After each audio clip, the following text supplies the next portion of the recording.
Hello, నేను మీ CS రావు. Chief secretary, DGP ఇద్దరు ఢిల్లీ వెళ్ళారు. అక్కడ సెంట్రల్ ఎలక్షన్ కమిషన్ దగ్గర సంజయ్ ఇచ్చుకున్నటువంటి పరిస్థితి ఏర్పడింది అనేది సమాచారం. అసలు వాళ్ళిద్దరికీ ఎలాంటి కౌన్సిలింగ్ ఇచ్చుంటారు, రాబోయేటువంటి రోజుల్లో వాళ్ళిద్దరూ ఏ విధంగా యాక్ట్ చేసేటువంటి అవకాశం ఉంది ఈ కౌన్సిలింగ్ తర్వాత అనే దాని మీద ఇంటరాక్ట్ అయ్యే ప్రయత్నం చేద్దాం. ప్రస్తుతం మన దగ్గర సీనియర్ జర్నలిస్ట్ అలాగే అనలిస్ట్ దుర్గా కుమార్ గారు ఉన్నారు. నమస్తే అండి. నమస్కారం సిఎస్ రావు గారు, మన వీక్షకులకు కూడా నమస్కారం. సార్, అందరూ ఆసక్తిగా చూస్తున్నారు. Chief secretary Jawahar, DGP Harish Kumar Gupta ఇద్దరు వెళ్ళారు. ఇది కొంతమంది ఒక రాష్ట్రానికి సంబంధించిన సిఎస్, ఒక డీజీపీ ఇద్దరు ఢిల్లీ వెళ్ళారు సంజయ్ ఇచ్చుకోవడానికి అని అంటే రాష్ట్ర యంత్రాంగానికే అవమానం అంటున్నారు. అలా ఫీల్ అవుతారా సీనియర్ జర్నలిస్ట్గా మీరు? 100% అండి. అది ఆంధ్రప్రదేశ్ లాంటి ఒక నాగరికత కలిగిన రాష్ట్ర డీజీపీ సిఎస్ దేశంలో ఏ రాష్ట్రానికి పట్టని గతిపట్టి వీళ్ళిద్దరినే పిలిపించారంటే, దానికి తోడు అసలు ఏదైతే ప్రాబ్లమాటిక్ ప్లేసెస్ ఉన్నాయో వీళ్ళకన్నా ముందు సెంట్రల్ ఎలక్షన్ కమిషనే అది ప్రాబ్లమాటిక్ ప్లేసెస్ అని గుర్తించి దానికి తగ్గ అనౌన్స్మెంట్లు ఇచ్చింది, చర్యలు తీసుకోమంది. ఏదో సడన్గా ఎరప్ట్ అయిపోయినట్టుగా ఏదో అగ్నిపర్వతాలు పగులుతీ చూసారా, ఏ ఇండికేషన్ లేకుండా అలా వీళ్ళు పగిలిని అన్నట్టుగా వెళ్ళి చెప్పుకోవటం అనేది కరెక్ట్ కాదు. ఇప్పుడు మీరు జర్నలిజంలో చాలా కాలం నుంచి ఉన్నారు, నేను ఒక 4.5 దశాబ్దాలుగా ఉన్నాను. పోలీసింగ్ అనేది ఒక డీజీపీ వెళ్ళి ఒక లేమ్యాన్ లాగా మాట్లాడితే చల్ల సార్. ఇప్పుడు నేను వెళ్ళి ఆ ఊళ్ళో గొడవట్లే అవుతుందని ఊహించలేదంటే ఒక లేమ్యాన్ చెప్తే అర్థం చేసుకోవచ్చు. ఒక పోలీస్ ఆఫీసరు ప్రతి గ్రామాన్ని గురించి, లేకపోతే పల్నాడు అనేది చరిత్రాత్మక బాలనాగమ్మ టైం నుంచి కూడా అది ప్రాబ్లం, హాట్ ప్లేస్.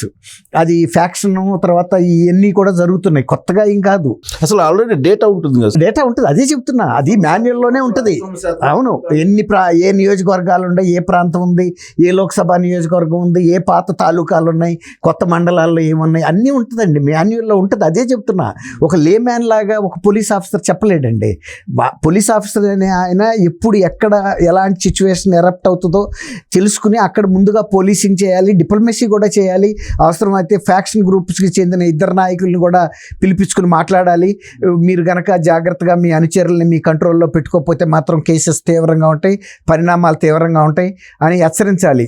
అట్లా కేంద్ర ఎన్నికల సంఘం కూడా 2 సార్లు వచ్చి ఐఏఎస్ ఐపీఎస్లని ముఖ్యులందరినీ ఆంధ్రప్రదేశ్లో హెచ్చరించి వెళ్ళిన తర్వాత కూడా ఈ పరిస్థితి రావటం, మళ్ళీ వెళ్ళి ఢిల్లీకి సమాధానం చెప్పుకోవటం అంటే, ఇప్పుడు హైకోర్టులో నిలబడి డీజీపీ సెక్షన్లు చదవమంటే జడ్జీలు, గౌరవ జడ్జీలు చదవమంటే చదివారు కదండి.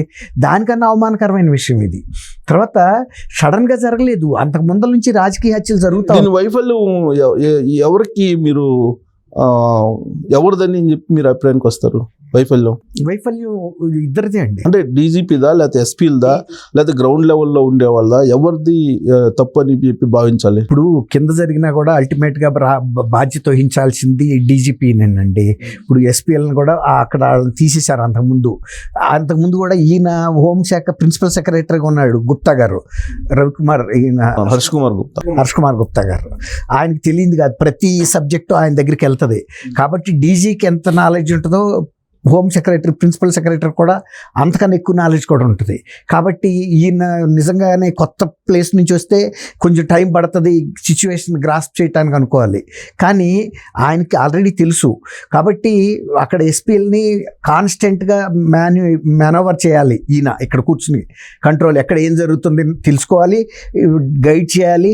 తర్వాత ఎస్పీలు కూడా వాళ్ళంతటా వాళ్ళు వాళ్ళ జిల్లాలో జరుగుతున్న దాన్ని గమనించుకుని ఎప్పటికప్పుడు మేము ఏం ప్రికాషన్స్ తీసుకుంటున్నాం ఈయన కూడా చెప్తా ఉండాలి. అప్పుడు ఈయన కూడా కొంత గైడెన్స్ ఇవ్వచ్చు, కావాలంటే అడిషనల్ ఫోర్సెస్ని పంపొచ్చు.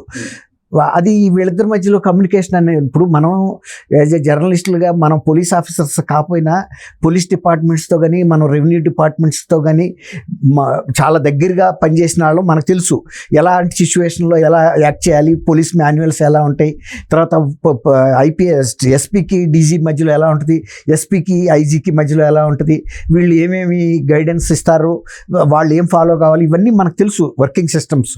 కాబట్టి ఇప్పుడు కొత్తగా వచ్చిన ఎస్పీ గారికి పల్నాడు గురించి చెప్పాల్సిన అవసరం లేదు. ఫస్ట్గా రాగానే తెలుసుకోవాల్సిన అంశమే మాచర్ల నియోజకవర్గాలు, గురజాల, ఇవన్నీ నరసరావుపేట, ఇవన్నీ కూడా ప్రాబ్లమాటిక్. ఇప్పుడు కాదు, నేను చెప్పినట్టు బాలనాగమ్మ టైం నుంచి అది చాలా ఒక.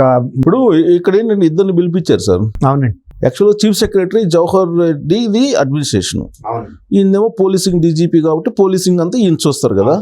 సో ఇక్కడ వీళ్ళిద్దరిలో వైఫల్యమా, ఇద్దరు వైఫల్యమా, ఈయన పాత్ర ఎంత ఉంటుంది జవహర్ రెడ్డిది? జవహర్ రెడ్డి గారిది కూడా అంటే పూర్తిగా తెలియదు అనుకోవటానికి వీల్లేదండి. ఆయన చీఫ్ సెక్రటరీగా డీజీని పిలిపించుకునే అవకాశం ఆయనకి ఉంది. పిలిస్తే డీజీ రావాల్సిందే. తర్వాత నేను ఓన్లీ అడ్మినిస్ట్రేషనే చూస్తాను, లా అండ్ ఆర్డర్ నాది కాదని చెప్పగలిగే పరిస్థితి కాదు. ఎందుకంటే ఓవరాల్ సిఎస్ రెస్పాన్సిబుల్గా కూడా ఉండాలి. అవసరమైతే అక్కడ ఏం జరుగుతుందో తెలుసుకోవాలి. నేను డీజీ లా అండ్ ఆర్డర్కి సంబంధించి నేను ఏమీ పట్టించుకోను అంటే సిఎస్ కాలేడు కంప్లీట్ సిఎస్గా. కాబట్టి అందులోనూ ఎలక్షన్ ముందే జరిగినాయి, ఎలక్షన్ ముందు నుంచి కంటిన్యూస్గా జరుగుతుంది. ఇలాంటి వైలెన్స్ని, ఇలాంటి రైడ్స్ని వాళ్ళు యాంటిసిపేట్ చేయకపోలేకపోవటం అనేది మనం అది ఒప్పుకునే విషయం కాదు. అంటే ఇది క్వశ్చన్ ఎందుకు అడిగారంటే సార్, ఇప్పుడు ఇద్దరిని పిలిపించారు. అవును, ఇద్దరిని పిలిచారు. సో ఇద్దరిని పిలిపించారంటే ఎవరి కౌన్సిలింగ్ వాళ్ళకైనా లేకపోతే జాయింట్ కౌన్సిలింగ్? జాయింట్ కౌన్సిలింగ్ ఉంటుందండి. ఇప్పుడు విడివిడిగా ఏం చేయరు, ఎందుకంటే వాళ్ళిద్దరు జాయింట్ రెస్పాన్సిబిలిటీ ఉంది అక్కడ. అంతే తప్ప విడివిడిగా చూడలేరు. ఇద్దరిని విడదీసి ఇద్దరు కలిస్తేనే ఆ కాంప్రహెన్సివ్ అడ్మినిస్ట్రేషన్ ఉంటుంది. లా అండ్ ఆర్డర్ వేరు, అడ్మినిస్ట్రేషన్ వేరు అనేది అనుకోవటానికి వీల్లేదు. వీళ్ళిద్దరూ ఎప్పటికప్పుడు జాయింట్గా మానిటర్ చేయాల్సిన ఇష్యూస్. ఎవరి దృష్టికి వచ్చినా ఈయన కూడా సిఎస్కి అప్రైజ్ చేయాలి. సార్ ఇప్పుడు ఇట్లా ఉంది సిచ్యువేషన్, వీఆర్ డూయింగ్ దిస్ అని అప్రైజ్ చేయాలి అంతే. అప్పుడు ఆయన కూడా ఓకే అంటాడు. అంతే తప్ప పూర్తిగా సిఎస్ని డార్క్లో పెట్టి డీజీ నిర్ణయాలు తీసుకోలేదు ఇట్లాంటి విషయాల్లో. తర్వాత అడిషనల్ ఫోర్సెస్ని కూడా అప్పటికే డిప్లాయ్ చేయాలండి. ఇన్సిడెంట్స్ జరిగిన తర్వాత ఇప్పుడు ఒక ఫైర్ ఇది జరిగిందండి, ఆరిపోయిన తర్వాత నువ్వు వెళ్ళి బొగ్గులు కూడా మిగల అక్కడ ఇంకా ఏం చాలా ఎలక్షన్స్ చూసుంటారు కదా. నేను కూడా 4-5 ఎలక్షన్ చేసిన గ్రౌండ్ లో. కానీ ఈసారి ఎలక్షన్ లో ఎక్కడ మార్చ్ పాస్ చేయటం కానీ, సిఆర్పిఎఫ్ వాళ్ళు అడావుడి కానీ ఏం కనిపించలా. ఏంటి దాన్ని? అదే అంటున్నాను. ఇప్పుడు ఇదివరకు మాన్యువల్స్కి ఇప్పటికి ఏంటో మరి నాకు కూడా అర్థం కావట్లేదండి. ఇదివరకు చాలా సీరియస్గా ఉండేవాళ్ళు. ఇప్పుడు ఒక సింపుల్ ఎగ్జాంపుల్ చెప్తాను. సిఎస్ రావు గారు ప్రైమ్ మినిస్టర్ మొన్న పబ్లిక్ మీటింగ్కి ప్రజాగర్జనని సిల్కలూరులో పెట్టినప్పుడు 3 ఎస్పీలు అందరూ ఫెయిల్ అవటం ఏంటండి? ఏ ఒక్క ఎస్పీ కన్నా సెన్సిబిలిటీ ఉంటే డిప్లాయ్మెంట్ విషయంలో కానీ, తర్వాత మానిటరింగ్ చేయటం కానీ ఏమీ చేయలేదు కదా. వాళ్ళ ప్రెజెన్స్ ఏమీ లేదు అని ప్రైమ్ మినిస్టర్ ఫీల్ అయ్యాడంటే అసలు అది అంతకన్నా అవమానం ఏముంటుందండి? ఇప్పుడు ఇది హర్ష కుమార్ గుప్తాకి ఇప్పుడు డీజీపీ, కొత్త డీజీపీగా లాస్ట్ చివరి మినిట్స్లో పోలింగ్ 4 రోజులు ముందే కదా మార్చింది. దానివల్ల ఏమన్నా ప్రాబ్లం వచ్చింది అనుకుంటున్నారా? ఇప్పుడు 4 రోజుల ముందు ఆయన్ని పెట్టినా కూడా ఇక్కడ ఇంకా ఎక్కడన్నా కొత్త ప్లేసెస్లో ఎరప్ట్ అయితే మనం చెప్పలేమండి. ఇవన్నీ anticipated places, expected places, problematic places, hot places. Blue print అంతకుముందు ఎంత డిప్లాయ్ చేశారు, ఇప్పుడు ప్రాబ్లమ్ హెవీగా ఉంది. ఈసారి హెవీగా ఉన్నప్పుడు సపోజ్ అంతకుముందు 6 అనుకోండి ఒక పోలింగ్ బూత్కి, ఇవాళ 12 మందిని పెట్టాలి. ఇంకోటి ఏమైందంటే మీరు ఒక సింపుల్ అబ్జర్వేషన్ మీకు చెప్తాను. మొన్న తెనాల్లో ఎమ్మెల్యే ఒక ఓటర్ని కొట్టాడు. ఓటర్ కూడా సరే రివోల్ట్ అయ్యాడు. రివోల్ట్ అయినప్పుడు ఎమ్మెల్యే తరపు వ్యక్తులు ఆయన మీద మూకుమ్మడిగా దాడి చేస్తే అక్కడ పోలీస్ స్టేషన్ దగ్గర ఎంతమంది పోలీస్ సిబ్బంది ఉంటారండి? ఎంతసేపటికన్నా వాళ్ళు వచ్చారా? ఆఖరికి ఒక్కడు వచ్చాడు, ఒకళ్ళు ఇద్దరిని డిప్లాయ్ చేశారు. అదే అన్నా. కాబట్టి అది ఎంత ఫెయిల్యూరో మనకు అక్కడ అర్థం కాలేదు. చూసినాడికి పోలీసు ఆఫీసర్స్కి ఎంత అర్థం అవ్వాలి సార్? ఇక్కడ ఫెయిల్యూరా లేదంటే మాజీ డీజీపీ అంటే డీజీపీగా ఉన్న రాజేంద్రనాథ్ రెడ్డి జగన్మోహన్ రెడ్డికి అనుకూలంగా అన్ని కరెక్ట్గా చేసుకుంటూ వచ్చాడు అనేది ఒకటి వినిపించింది కదా. ఆయన చేసిన పని ఇది అది కాదండి. ఇప్పుడు ఆయన వెళ్ళిపోయిన తర్వాత డిప్లాయ్మెంట్ జరిగింది. తర్వాత ఇప్పుడు పోలింగ్ బూత్ల దగ్గర ఎంత మామూలు పీస్ఫుల్గా జరిగే పోలింగ్ బూత్ దగ్గర కూడా సెంట్రల్ ఫోర్సెస్ ఉంటాయి, స్టేట్ ఫోర్సెస్ ఉంటాయి కదండి. మనం చిన్నప్పటి నుంచి చూస్తున్నాం. ఇది జర్నలిస్టులు కాకముందు కూడా ఊళ్ళల్లో అప్పుడు ఎంత అలర్ట్గా ఉంటారండి, ఎంత హై అలర్ట్లో ఉంటారు. 2 రోజుల ముందే అలర్ట్ చేసి తర్వాత ఇంకోటి వాళ్ళు వచ్చిన తర్వాత కూడా ప్లేసెస్ తీసుకున్న తర్వాత వాళ్ళ ప్లేస్మెంట్ అందరికి మీరు ఇక్కడ రావద్దు, సున్నం పోసేసి బియాండ్ లిమిట్స్ ఉండమని చెప్తారు కదా.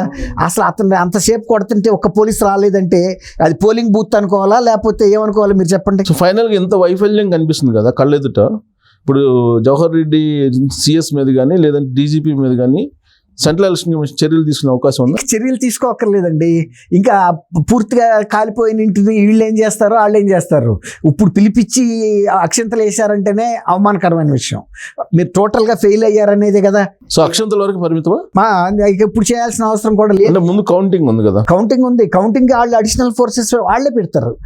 వీళ్ళ మీద పెద్ద డిపెండ్ అవ్వరేక. ఎందుకంటే కౌంటింగ్ స్టేషన్స్ దగ్గర డబల్ ప్రికాషన్స్ తీసుకుంటారు. అందులో మొన్న చంద్రగిరి అదే పద్మావతి యూనివర్సిటీలో జరిగిన ఇన్సిడెంట్ ఉంది కదండి, అవును, పులివర్తి అది Nani the height of their failure.